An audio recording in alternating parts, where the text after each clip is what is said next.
On commence le deuxième grand paragraphe intitulé « Conduction ou diffusion thermique ». Donc, dans le grand paragraphe généralité, on a vu qu'il y a trois modes de transfert thermique, la conduction, la convection et le rayonnement. Donc, dans ce deuxième grand paragraphe, on va se concentrer principalement sur la conduction. Donc, comme premier sous-paragraphe, donc on va définir le vecteur densité de courant thermique qui est noté JTH. Donc, je vais considérer un système quelconque de volume V. On va supposer donc que ce système il est solide parce qu'il est le siège du phénomène de conduction et il est délimité par une surface sigma. Donc, je vais considérer deux points. Donc, deux points. Donc, le point M' et le point M qui appartiennent à ce volume. Ils sont de températures différentes.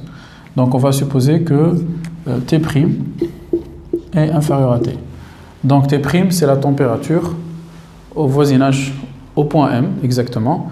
Donc, on a dit que selon l'hypothèse de l'équilibre de l'équilibre thermodynamique local, qu'on a déjà vu dans le premier grand paragraphe, donc on a dit qu'on peut définir autour de chaque point, donc on peut définir un état d'équilibre local dans le volume des taux au point M et dans le volume des taux au point M'.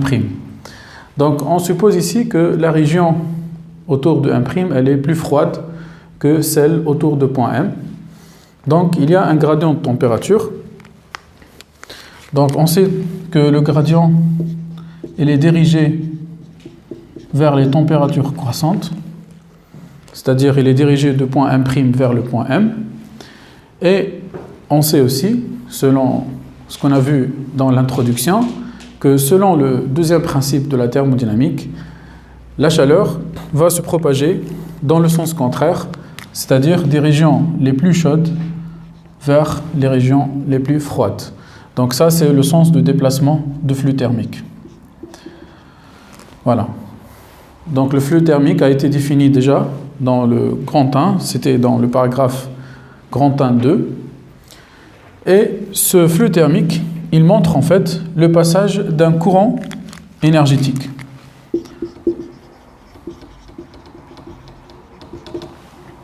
D'un courant énergétique de point M vers le point M'. Donc le sens de ce courant, il est le même que le sens du flux thermique, c'est-à-dire il est dirigé des régions chaudes vers les régions froides. Ce courant est décrit par JTH. D'accord ? JTH, c'est la grandeur qu'on va introduire dans ce paragraphe. Donc elle est appelée vecteur densité de courant thermique. En fait, c'est analogue au vecteur densité de courant électrique qu'on a déjà vu dans le magnéto. D'accord ? Donc, il est défini par dφTH égale à JTH fois ds. Donc, ça, c'est la définition. C'est quoi ds? Donc, ds, c'est une surface élémentaire qui est autour du point M considéré. Bon, supposons qu'on a choisi ce point M qui appartient au système. Donc, ds, c'est la surface élémentaire donc, qui entoure le point M. Donc, on suppose qu'elle possède une normale locale n. Et on sait que le ds vecteur égale ds fois n. Bon, la normale, elle n'est pas nécessairement parallèle au vecteur densité de courant, JTH, au point M et à l'instant T. Donc, il y a des cas plus simples où le JTH est parallèle à N. Et on va voir qu'en général, dans les problèmes, JTH et N sont parallèles en général. Voilà.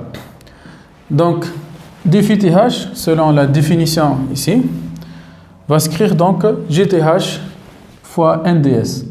Donc, j'ai juste réécrit ds vecteur. Donc, par définition, donc ds vecteur, c'est N fois ds. On définit alors le flux thermique surfacique maintenant.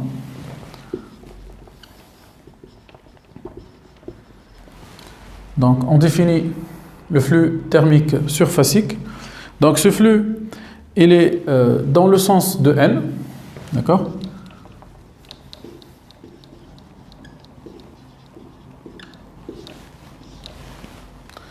Par phi th égale donc d phi th sur ds. Donc ici, on va diviser par la surface. Donc on a dit bien que c'est un flux thermique surfacique. Et il est donc dans le sens de N. Pourquoi? Parce qu'on va trouver, si on divise donc phi th par ds, on va trouver gth fois N. Donc il est dit un flux surfacique dans le sens de N. Donc le flux thermique à travers une section S quelconque de système, n'importe quelle section, donc par exemple on choisit cette section S du système, ou bien à travers la surface sigma délimitant le système, donc on a dit sigma c'est la surface qui limite tout le système. Bon, la différence entre les deux surfaces, c'est que sigma c'est une surface globale qui englobe tout le système. Par contre, des S, c'est une surface interne au système et elle est ouverte. Donc sigma, c'est une surface fermée, alors que S est une surface qui est ouverte. Donc le flux thermique à travers une section S du système ou la surface sigma délimitant ce système est phi th égale donc l'intégrale double de phi th minuscule ds. Voilà. Donc phi th minuscule, on a dit c'est le flux surfacique. Donc si on le multiplie par la surface, on va donc obtenir le flux total. Donc c'est égal aussi, donc selon la définition de phi th, donc c'est jth fois ds. Voilà, donc cette relation elle est très importante. Donc on va l'utiliser dans les problèmes fréquemment. Donc phi th égale double intégrale jth ds. Donc on a dit que cette intégrale peut être calculée soit à travers une section du système ou bien à travers la surface totale délimitant le système. Voilà. Donc on a un ensemble de remarques. Donc la première remarque, sigma est une surface fermée. Donc on a une convention générale en physique. Donc par convention, si la surface est fermée, la normale, elle est toujours sortante. Par exemple, s'il s'agit d'une surface ouverte, comme dans ce cas-là, donc ça c'est une surface ouverte, le fait de choisir N dans ce sens, donc ça veut dire implicitement que j'ai orienté la surface dans ce sens. Donc imaginez le contour qui limite la surface, donc ça c'est la surface, donc ça c'est ds, donc elle est délimitée par un certain contour. Donc on doit appliquer la règle de tire-bouchon entre le sens choisi ici et la normale n, le sens de la normale n. Donc si on applique la règle de tire-bouchon, donc on voit ici que n doit être dans ce sens si on choisit ce sens arbitraire. Donc ça, dans le cas où la surface est ouverte. Donc c'est nous qu'on va choisir le sens, donc c'est un sens arbitraire. Mais dès qu'on choisit ce sens, il faut donc le conserver tout au long du problème. Par contre, si la surface est fermée, comme dans le cas de la surface qui délimite tout le système, donc la normale, quelle que soit la position, doit être comme ça, sortante. Voilà. Donc localement, elle est orthogonale, vous voyez, mais elle est toujours de l'intérieur vers l'extérieur. De l'intérieur vers l'extérieur. Donc ça, c'est une convention générale en physique. Donc, à ce moment-là, si n est sortante par convention, alors le flux ici défini, c'est un flux alors qui est sortant. Donc, de sa définition, ce flux, il est sortant. Donc, son signe, il peut être positif ou négatif, ça dépend. Est-ce que le système, il gagne ou il perd de la chaleur? Donc, si on suppose que ce système, il gagne de la chaleur, donc si V gagne de la chaleur, alors phi th, puisqu'il est sortant, doit être négatif. Parce qu'on a dit que phi th, il est sortant, alors que le système gagne de la chaleur. Donc phi-TH doit être négatif. Par contre, si V perd de la chaleur, alors phi-TH va être positif parce qu'il est déjà, par définition, il est sortant.